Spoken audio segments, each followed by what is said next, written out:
don't know if you know, but right now America is in major debt. One of the categories that start the debt is student loans. And we are $1.5 trillion in debt with student loans. That's how much money students owe to America. And I found this website called Nitro College. It helps students pay for college with scholarships, how to get different loans, how to avoid debt and such. I found a quote that said, over the past decade, the cost of a university has risen 3 times faster than any other school-related expenses. That is a lot. And I believe that school should be free or cheaper to students who come from a low-income family.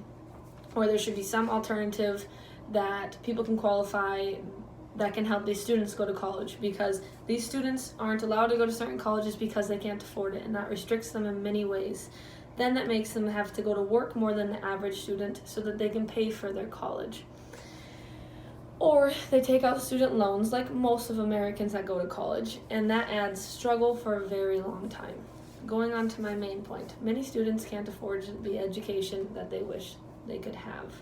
This is because even with student loans, you can't afford the colleges. Like, I personally go to Northland because my first year I went to a state university in South Dakota and I spent $18,000 and I only accumulated 9 credits out of the whole school year. Obviously it was my fault and I took out more student loans than I should have, but I didn't know. And now I'm going to Northland and I can pay with it with the Pell Grant, but next semester when I'm done, I have to start thinking again how I'm going to afford the rest of my degree, which would be at a 4-year state university for social work. And that's something I'm gonna have to figure out.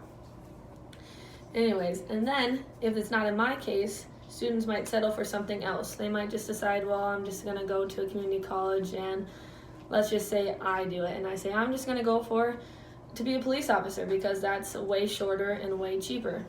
Then I'm left not happy because I wanted to be a social worker, and a police officer and social worker are 2 different degrees.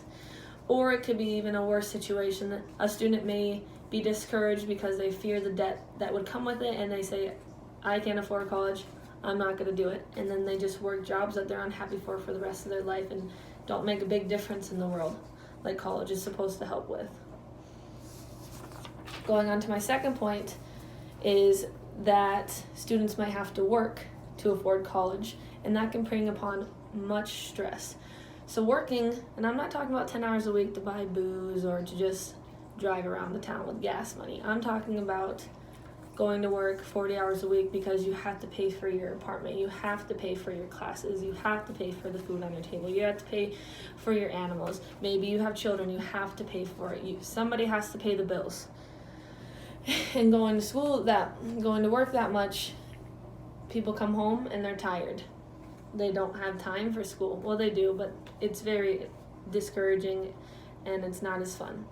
Work environments can lead to students to have problems outside of it, such as what I said in the last point, that they just lack the time, or they're mentally exhausted. They go to work 8 hours a day. They don't want to come home and work 8 more hours on homework. Like the statistics say you need to study for so many hours per class each week. Or they're physically exhausted from walking around all day, they just want to take a nap. Or they have other things they have to deal with, like maybe their children, maybe their pets. And then I want to bring up that most jobs for college students are poorly ran. That meaning that they are ran by management that don't really care about the people, because guess what? You quit, they can replace you easily with somebody else. And that adds a lot of stress because you're not really happy at your job. Such as, let's say, McDonald's, Subway. That's my laptop. And those jobs just are very poorly ran, like I said, and add extra stress outside of work. Like, I was an assistant manager for a gas station last year, and every single day I wanted to cry because my boss was very crappy. And then I ended up dropping out of school because I just couldn't do it all, and I went through a rough patch in my life, my own decisions. But then going on to point C is, if you don't want to work, or even if you do work, you're going to have to talk about student loans. And those most likely will torture a student for a great amount of time or their whole entire life. I had an interview with my mom over the phone because she lives in Indiana, and she is always talked about her student loans and how crazy it is. My mom went to college for many years while I was a baby, and she took out many, many loans for dumb things, but not always dumb things. You know, she had to pay for a washer and dryer. She used that with her loan money. And then she was in college for a while, and after so many years, she started running out of student loan money, which she had to use because she couldn't afford college. And so she had to wrap up her degree, and she got a liberal arts degree, even though she was going for nursing, but she didn't have all the right courses yet, and the money was gone. She couldn't afford it after that. Student loans was the only way that she could afford college. And now, with that being said, now her student loan debt, 15 years later, is more expensive monthly than it is for her house payment, which many Americans, I'm sure, can relate to, that, you know, you graduate with $30,000 and hers is now $90,000. Being young, you take out these loans and you spend them on things that you think, like, oh, that's fine, I don't really care, like, what's it going to do in the future? We're so young, we don't even know what this money's going to do. And that goes on to this YouTube video of Joe Rogan. He likes podcasts, and this is his view on student loans. Sorry, I don't have anything else to present my media with. I know what you're saying. I think that one thing that disturbs the shit out of me is student loans. I mean, one of the worst ways to prepare a kid for the future is to saddle them down with $250,000 worth of debt by the time they graduate from college. Right. No, absolutely. And then they get a $50,000 a year job, and they're like, what in the... And they're doing well with a $50,000 a year job. That's a great job to get out of college, and you just look at the debt that you have, and you're like, what the fuck is this? Yeah. How am I going to pay this shit? Yeah, no, I know. And we have sold the students a bill of goods. Yes. And so Joe Rogan was talking there that not only are these students getting piled on with these student loans, they're getting great jobs, and it does nothing for them. Because they're not even getting to be able to spend this money because they're paying the $300, $400 monthly student loans, and it's taking them forever. And then that goes on to where the next point is students are spending money on student loans where it could have been used on other necessities, and I have a picture for that.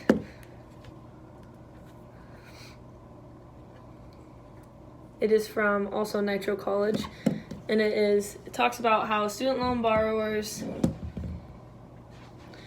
now graduate with an average of $37,172 in student loan debt. That's about the same as a 20% down payment on a $185,000 home, a Tesla Model 3, $35,000, a wedding with the love of their life, $35,000, $329, or Ford F-250, or maybe they go and get a business degree and they, it costs $35,000, $40,000, but now they have to start up that business. Well, they can't because they're paying on student loans with that money.